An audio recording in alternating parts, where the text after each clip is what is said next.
Kota Medan. Hari ini saya akan melaksanakan tugas wawancara bersama kepala sekolah. Kali ini kepala sekolah dari PT SD Negeri 064009 bersama Bapak Amri Saputra SPG. Selamat siang Bapak. Selamat siang Ibu. Ya Pak, saya izin minta waktunya sebentar untuk mewawancarai Bapak terkait permasalahan tentang pengambilan keputusan yang selama ini Bapak jalankan di sekolah. Berkenan ya Bapak? Silakan Bu. Baik Bapak, terima kasih sebelumnya. Pak, kita langsung aja nih ke pertanyaan pertama. Selama ini bagaimana Bapak dapat mengidentifikasi kasus-kasus yang merupakan dilema etika atau rujukan moral? Ya, terima kasih Bu pertanyaannya. Selama ini yang saya coba usahakan menyelesaikan dalam setiap permasalahan etika dan moral, pastinya kita identifikasi masalah yang ada, kemudian siapa-siapa saja yang terlibat di dalamnya, barulah kita pada akhirnya bisa memutuskan untuk mencapai sebuah kesimpulan terhadap masalah tersebut. Oh, betul ya Bapak. Nah, selanjutnya selama ini juga bagaimana Bapak menjalankan pengambilan keputusan di sekolah Bapak, terutama untuk kasus-kasus di mana ada dua kepentingan nih Pak, yang sama-sama benar atau sama-sama mengandung nilai kebajikan. Tapi berhubung Bapak sebagai pimpinan harus memutuskan salah satu dari dua keputusan yang memang sama-sama baik dan sama-sama benar. Sesuai yang saya sampaikan di awal tadi, bahwasanya setiap permasalahan itu kita kan harus ketahui dulu latar belakang permasalahannya, baru kita merujuk kepada inti permasalahan, barulah kita bisa mengambil sebuah keputusan untuk mencapai kesimpulan. Apakah itu dia mengandung nilai kebajikan atau tidak, walaupun itu dia memiliki dua kepentingan yang sama-sama benar, tetap harus berpedoman kepada urgensi terhadap permasalahan itu yang harus kita selesaikan. Jadi Pak, langkah-langkah atau prosedur apa yang Bapak lakukan selama ini? Ya, itu tadi yang saya jelaskan, bahwasannya kita tinjau dulu permasalahannya, kemudian kita tarik inti dari permasalahan itu apa, barulah kita bisa membuat kesimpulannya. Oh iya. Nah, jadi ada langkah-langkah, nggak langsung mengambil keputusan aja ya Pak ya. Nah, jadi hal-hal apa saja yang selama ini Bapak anggap efektif dalam pengambilan keputusan pada kasus-kasus dilema etika? Nah, sejauh ini pada beberapa kasus yang pernah saya alami itu tadi yang berhubungan dengan dilema etika, beberapa kasus yang pernah kami alami itu adalah hampir rata-rata di permasalahan orang tua ketika dia berpisah suami dengan istri, kemudian ini kan menjadi permasalahan itu anak ini. Jadi di kelas itu terutamanya lebih sering dia tidak hadir daripada hadirnya. Kemudian secara tidak langsung kita menghindari supaya tidak terlalu jauh terlibat konflik permasalahan internal orang tua. Kita hanya berfokus kepada bagaimana anak itu bisa terus tetap menjalani pendidikannya. Jadi pada kasus tertentu berhubungan dengan dilema etika itu tadi, kita tetap mengedepankan bahwasanya pendidikan anak itu utama, tanpa harus mempertimbangkan terlalu jauh, terlalu dalam tentang apa hal yang menjadi pokok permasalahan si anak. Maka dari itu tetap kita mengambil kesimpulan bahwasannya bagaimanapun kondisi rumah tangga orang tua itu, anak adalah yang utama. Jadi banyak ya Pak pertimbangannya ya. Berarti yang Bapak anggap efektif adalah memang perlu sekolah si anak ya Pak. Selanjutnya, hal-hal apa saja yang selama ini merupakan tantangan bagi Bapak dalam pengambilan keputusan pada kasus-kasus dilema etika ini? Tantangan bagi saya itu adalah ketika dibenturkan antara satu permasalahan dengan permasalahan lainnya. Walaupun permasalahan itu sama-sama memiliki titik kebenaran, namun setiap permasalahan itu pasti mempunyai titik ukur, tolak ukur yang menjadi penentu untuk pengambilan keputusan.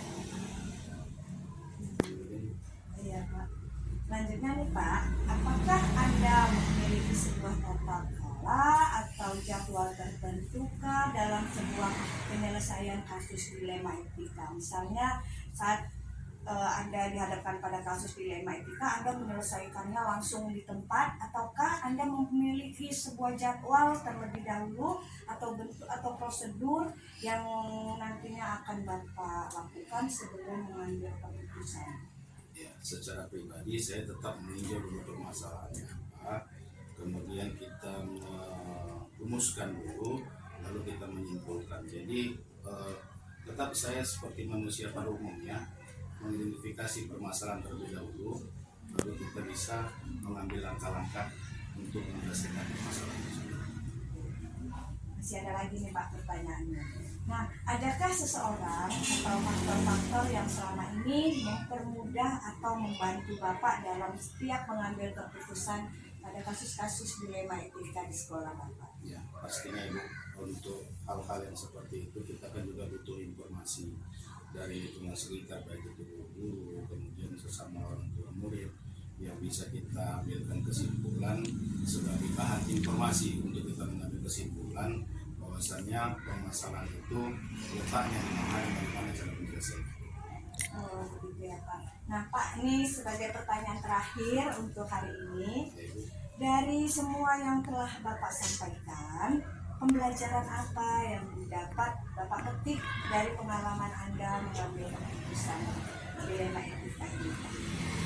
Pelajaran yang bisa saya petik adalah tidak semua permasalahan itu bisa diselesaikan dengan satu cara yang sama. Tetap permasalahan itu melihat urgensinya, kemudian faktor-faktor penyebab permasalahan itu, sehingga itu semua harus diketahui untuk menyelesaikan sebuah permasalahan sehingga mencapai sebuah keputusan.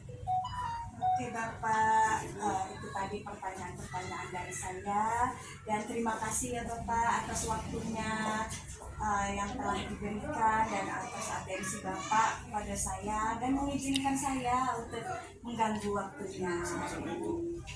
Saya lagi terima kasih ya Bapak. Demikian hasil wawancara saya bersama Bapak Kepala Sekolah.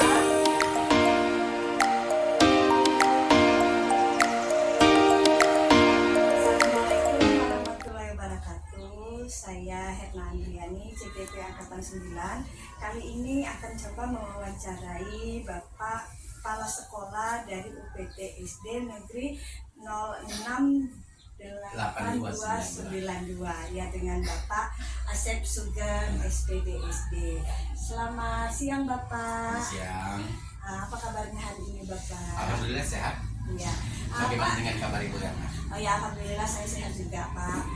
Bapak, hari ini saya izin ya meluangkan waktu Bapak, mengganggu waktu Bapak untuk menjawab pertanyaan-pertanyaan yang coba saya ajukan kepada Bapak. Oke, baik. Oke. Terima kasih sebelumnya. Baik Pak, di sini kan saya akan coba mewawancarai Bapak dengan pertanyaan-pertanyaan yang berkaitan dengan keputusan-keputusan yang Bapak ambil selama Bapak memimpin di sekolah Bapak. Jadi pertanyaan yang pertama, selama ini bagaimana Bapak dapat mengidentifikasi kasus-kasus yang merupakan dilema etika atau bujukan moral? Oke, baik. Terima kasih. Nah, mungkin selama ini saya berusaha untuk mengidentifikasi apapun permasalahan yang saya temui dari akar permasalahannya, gitu. Sehingga nanti saya akan dapat mengetahui apakah itu termasuk dalam etika bujukan moral atau dilema etika. Oh gitu ya Bapak. Selanjutnya, nah selama ini bagaimana sih Bapak menjalankan pengambilan keputusan di sekolah Anda? Terutama nih untuk kasus-kasus di mana ada dua kepentingan yang sama-sama benar atau sama-sama mengandung nilai kebajikan. Oke, baik. Jadi selama ini yang saya lakukan adalah saya berusaha untuk menemukan dulu akar permasalahannya. Sehingga dengan begitu saya dapat mengetahui apa yang perlu dan penting saya lakukan terlebih dahulu. Misalnya pada kasus yang sama-sama benar, maka saya akan melihat apakah dari kedua permasalahan itu tetap harus ada yang saya harus ambil berdasarkan tingkat kebutuhan yang paling mendesak dan menurut saya yang paling urgent yang harus saya ambil. Oh gitu ya Bapak. Jadi artinya keputusan itu kita prioritaskan mana yang lebih penting dan lebih butuh gitu Ya, ya. yang lebih mendesak lah untuk diambil. Oh iya baik. Nah kalau begitu Pak, langkah-langkah atau prosedur seperti apa yang Anda bisa lakukan selama ini?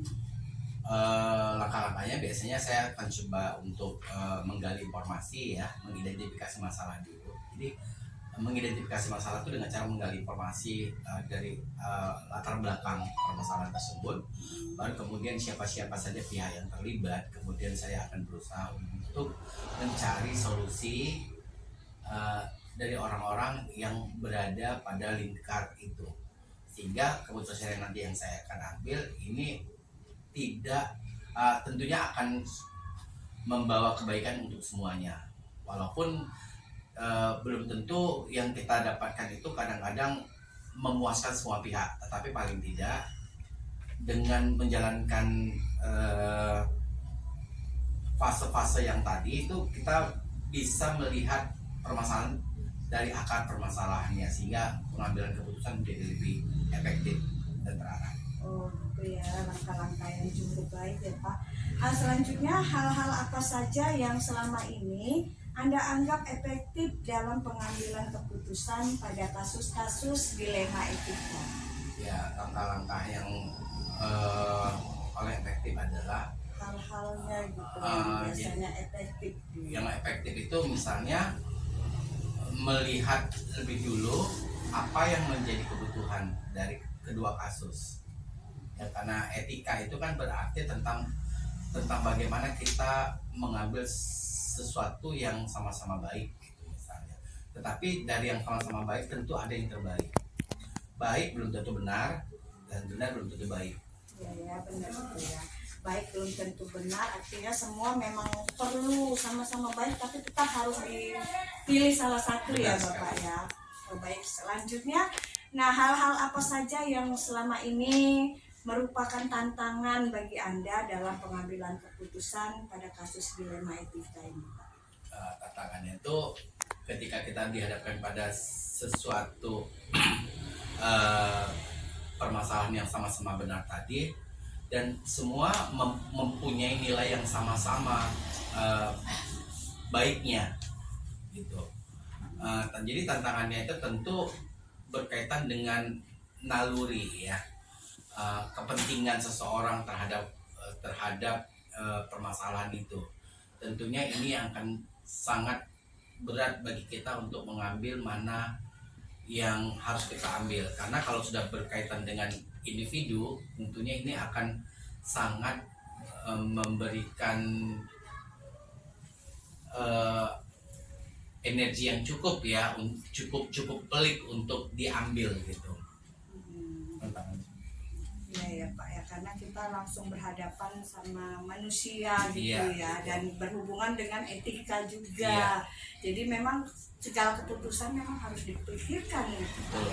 Selanjutnya nih Pak, apakah Anda memiliki sebuah tata kelola atau jadwal tertentu dalam sebuah penyelesaian kasus dilema etika?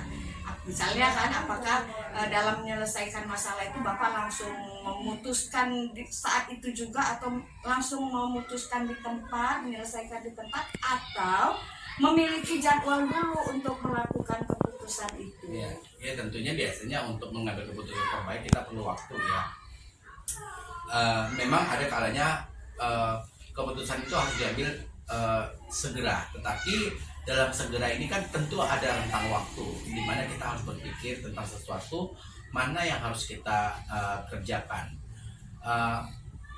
Jadi tidak bisa serta-merta saat itu juga tanpa berpikir panjang, tetap harus ada waktunya walaupun cukup singkat. Ada Tetap prosedur-prosedur harus ya ada Pak prosedur yang yang tadi, harus seperti tadi yang saya bilang tadi ya, harus ada mengetahui latar belakang masalahnya dulu, kemudian siapa yang terlibat, kemudian untung ruginya misalnya seperti itu. Jadi harus kita pikirkan panjang. Ya, terima kasih Pak. Selanjutnya nih, mudah-mudahan Bapak jangan bosan ya. Adakah seseorang atau faktor-faktor apa yang selama ini mempermudah atau membantu Bapak dalam mengambil setiap keputusan-keputusan yang Bapak buat di sekolah? Oh, tentu ada. Jadi karena saya adalah orang baru misalnya, biasanya kalau saya terbentur pada suatu permasalahan, maka saya akan menemui orang-orang yang mungkin pernah mengalami permasalahan yang sama, atau orang-orang yang kita anggap tuh sudah punya pemikiran yang jauh lebih matang untuk kita jadikan sebagai referensi dalam pengambilan keputusan itu. Oke, baik Pak. Nah, ini pertanyaan yang terakhir nih Pak. Mudah-mudahan masih berkenan ya Bapak.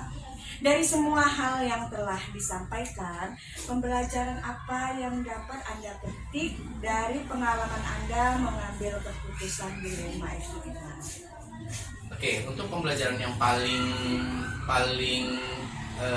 berkesan itu sebenarnya seperti tadi ya. Tadi kebetulan datang nih salah seorang orang tua siswa yang secara ekonomi dia sudah tidak sanggup lagi katanya untuk hidup di Medan, sehingga dari bulan 12 kemarin dia bersama dengan anak dan suaminya memutuskan pindah ke Aceh. Nah, ketika ini berhubungan dengan masalah keberlangsungan sekolah anak, jadi si ibu meminta tolong untuk saya mempermudah urusan. Nah ini kan dilema bagi saya. Kalau saya tidak mengikuti hati nurani, bahwasannya itu adalah hal yang perlu kita bantu demi keberlangsungan sekolah si anak, maka tentunya ini akan mempersulit anak tersebut untuk melanjutkan ke jenjang yang berikutnya.